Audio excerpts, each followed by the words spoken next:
How y'all feel being back in school? Good. Good. All right. I hate it. You hated it? Y'all from Philly? No. No. I mean, I ain't. You know, there's no disrespect. Let me guess. Maryland, VA. No. You are in the DC? wrong direction. New York. Oh, all right. Oh, New York. New York. Yes. That's what's up. Why you guys say like that? Well, my name Khalif. You know, I'm working on my project, Sex Gumbo, sex documentary. I mean, it's gonna be progressive. I guess could you introduce yourselves briefly? You know, name, major, and where you from? My name is Talima Perkins. I'm a criminal justice major. I'm a junior at Temple University, and I'm from New York. Tyler Tucker, pre-nursing major, junior, Temple University. Okay. You've been selected to be on Sex Gumbo. And the thing about it's like a variety of perspective on different sexual topics, love, relationships, and I'm glad you could be a part of it. The first topic is love, and so I chose love because that's like one of the most confusing topics, I believe. So if you could define love and define sex and the differences between the two. One you can choose love, one can choose sex, but then or if you had your own definition. They don't always have to go together though. You can love is unconditional. It wouldn't change no matter what the situations are. The worst of the situation can happen and love should still be number one priority if you really love that person. Sex, that's something that Lust. Sex is lust. It is. Unless it's passionate, you're really intimate with that person, or you could just be having sex with them just because you're attracted to them physically. Love doesn't always have to be physical. It doesn't, but you can't have love without trust. That's the main component. And now you can't love someone That's the who can't biggest trust component at all. We kind of been through that already. So trust is the main component for love, you Still think? the main component for love. It always will be, always has. Sex is a privilege in a relationship. It is. If you love somebody, the sex is completely different than you just fucking someone. Excuse my language. Yeah. Sorry. No, that's cool. I mean, that's the reality. So I guess when you guys have sex, are you always in love, or is that majority of the time? I only have sex with boyfriends, so Okay. Yeah. I gotta have some type of connection with the person. We might not be in love yet, but we could be close to it. All right. That's You cool. can't just have sex with anybody's nasty diseases out here. You can't do it. The STDs popping off. Especially at this campus. Yeah. You gotta be careful. All right. That's all over the world, though. You definitely gotta be careful. I guess. Remember the first time you fell in love? If you could tell a story about that. I mean, say how it went down. How did you feel? And like the person, how old you were, and everything. Well, when I first fell in love, I was 17. It was with, you could say, my first real love, my first real boyfriend. My parents knew about. We've been dating for a little bit over a year around that time, and it just came about when it was a feeling. Basically, I get a tingling sensation in my stomach. Like every day, I'm thinking about him. He's thinking about me. We call each other constantly.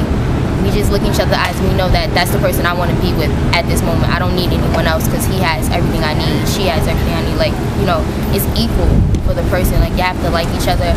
I feel like you have to be friends as well as lovers in order to have a true connection with each other. I can't just love this person, but I don't like them as a person. So I feel like that connection, we kind of got closer together, and it was just like, okay, I love you. And to this day, I'm still in love with him. So. Yeah, I was about to say, like, how did you ever fall out of love with anybody, and how did that feel inversely? Fall out of love? Yeah. I guess when the trust is broken, you would want to fall out of love with that person because it feel like your heart just shattered to pieces. I don't know. What about you? What about your first time being in love? How? First time being in love? Yeah, your I was 18. It was 18. Just happened, actually. Okay. I mean, it's that person. No matter what happens, that person is always there for you, always holding you down, just always around. That one person will make you happy, no matter what the situation is. And it's real. Like, you trust that person, you confide in that person, just everything. Like, that becomes you. That becomes who you are. You become one person as a whole. Falling out of love, that hasn't happened yet. I mean, I've had other boyfriends. Of course, you love your boyfriend, but first real relationship, that just happened. Okay.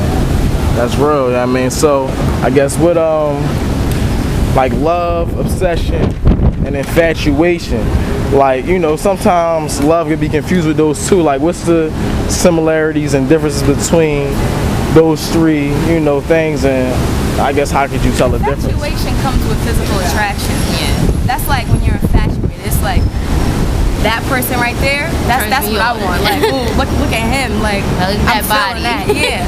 Yeah. Love. They could be the dumbest person in the world. Exactly, And you wouldn't like them as a person. You just like their appearance. But love, that's like they could come up to you sleepy in the face, crazy looking, but Dirty you love that eyes. person. Exactly, you love that person. So it's just like, oh, come give me a hug. Like, you know what I mean? It's not the same. You love that person unconditionally, no matter Yes. they're good and they're bad. Lust, that comes and goes. You get over that. Okay. You can't really change how much you love the person. Yeah. But lust of a person, that person better keep their status up in order for you to lust over Yeah. them constantly. Yeah. Okay. So I guess how would you let a person know that you love them, or what? How would you know? I guess you said it was that feeling, but you know, Feeling to me. Is it feeling? It's always been a feeling. is it when you're with the person or when you're away from the when person? you're with the person, it's a feeling, but when you're without the person, like it's like, oh my It's god, a even part of more me of a person. it has left me already. Yeah. Like us leaving from school, that was a big part. Like I cried last week. I was in New York the first time I came to Temple. So your love is in New York. It's not even here. It's a long He's in distance. Florida now, but when I left for school before him. So Okay. it was like I just had to cry because I couldn't see him. I know I'm not going to see him for months at a time. It was just difficult. Like not being around him as much killed me. It's like a part of me is missing. That's crazy. That's exactly what it feels like. When you're away from them, there's something missing from you. Like you're not complete. That's how you know you really love a person. That's what's up. I mean, I got more questions, but I didn't bring them here. I mean, I would love to, maybe continue this at another time with some more topics. I like your level of discussion. I think you're really getting, some good ones. What I'm gonna do is I'm gonna put this online, so you can see it. And I'm also, since you're a part of this, I'm gonna try to get you out some Sex Gumbo t-shirts that I got made up and stuff like that, include you. But it was a real pleasure. If you could just wave bye to the camera, say Sex Gumbo or something. Sex Gumbo. Sex Gumbo. Thank you. You're welcome. Kali. Tyler. Tyler. Yes. Like the Talima. Talima. All right. What's up with T Squared? Yes. All right. And what did y'all left y'all email or Facebook? I think Tyler left hers. Okay. Can you sign it too, please? That's all. And then what I'll do is, I'll Facebook you.